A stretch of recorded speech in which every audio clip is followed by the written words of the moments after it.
Oh, he was the sweetest, happiest baby. I had a great family life growing up. He's always seemed to have that very strong determination and knowing what he wants. He was just one of these kids that was great at anything. Any sport he tried, any academic, it all came really easily to him. I had a really good family. My parents did divorce when I was at a young age. We adjusted the best we could. I mean, I saw that there were issues and I tried to get him help. His grades were awesome. He was in honors. He had high school credits while he was still in middle school. And this was middle school the first time he used. The reason why I decided to try to use or started using drugs, I asked myself that a lot actually. I don't really know why. Subconsciously, I think the divorce did have a greater effect than I think it did on me.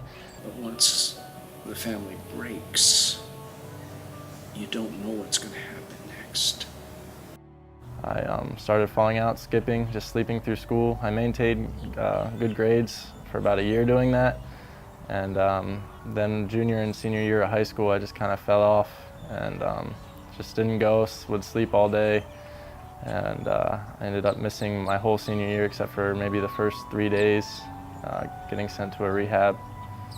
And no friends, no sports, just no life.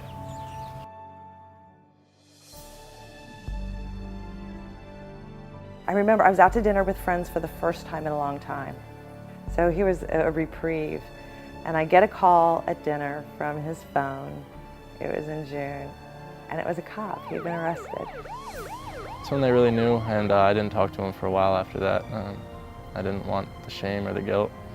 And I just covered up my shame and guilt with more using.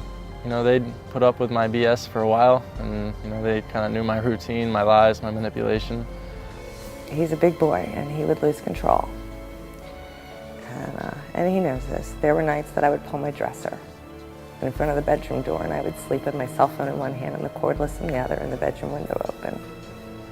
Just yelling and screaming, punching holes in the walls. Things were just really out of control. I was raging drunk, and I was on a different medication. I took a lot of those, and I was blacked out. I really don't only remember bits and pieces. My mom freaked out, and she called my dad first. I went at him, punching him, and then he eventually got me down, but a glass lamp was broken, and I picked up a shard of lamp and tried to stab my father. That's a wake-up call.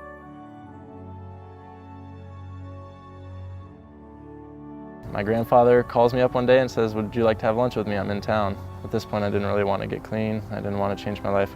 I was planning on dying, honestly. I had a death wish. He was an intense young man. And if he wanted to do something, he could do it. I called him up a couple days later. I don't know why. And I said, okay. He said, here's your choices. You can go to St. Matthew's House, or you can join the program within St. Matthew's House, which is now Justin's Place. And I was afraid we'd lose him. I don't mean moving away. I'm talking about losing him as in death. I woke up the next morning after freaking out to my parents on the phone the night before, and thankfully they put their foot down and just said no more. You know, we can't support you, no more. And I woke up the next day and said, crap, I'm in a homeless shelter. I'm only 19 years old, and what's next, you know? It's gonna be jail, prison, death, and I didn't want that.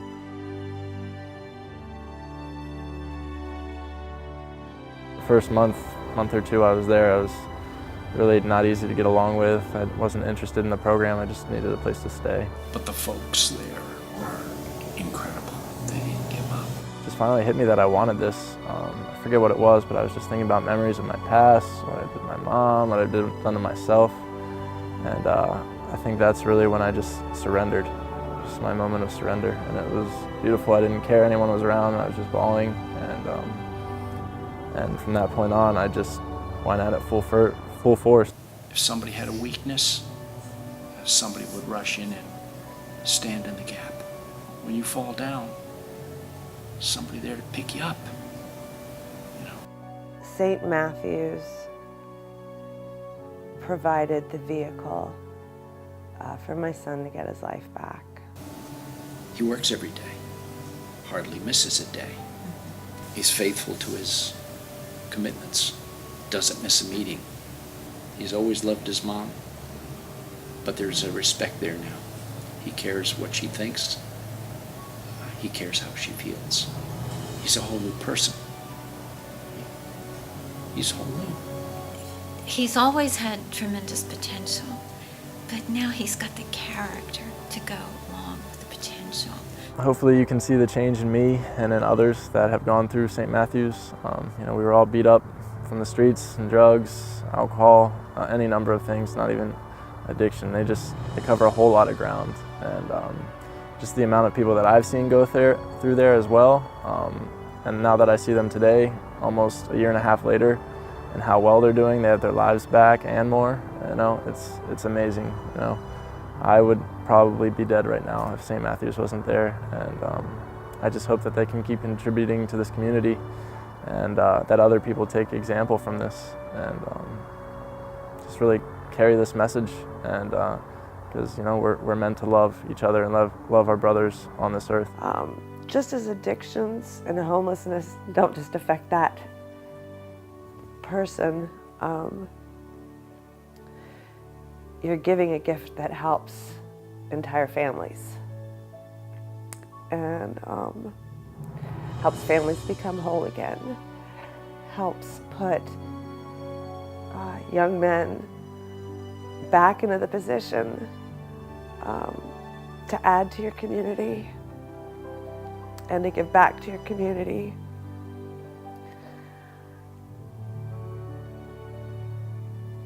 I'm not sure that somebody that gives to St. Matt's realizes how far-reaching any kind of gift goes. Again, it's so much bigger than the individual that is receiving the help or receiving the treatment. It's an opportunity for new beginnings and healing. What's happening for these men at Justin's Place is powerful, and it is life-changing, and it is far-reaching.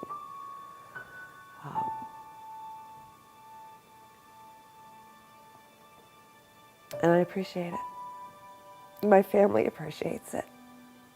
Thank you.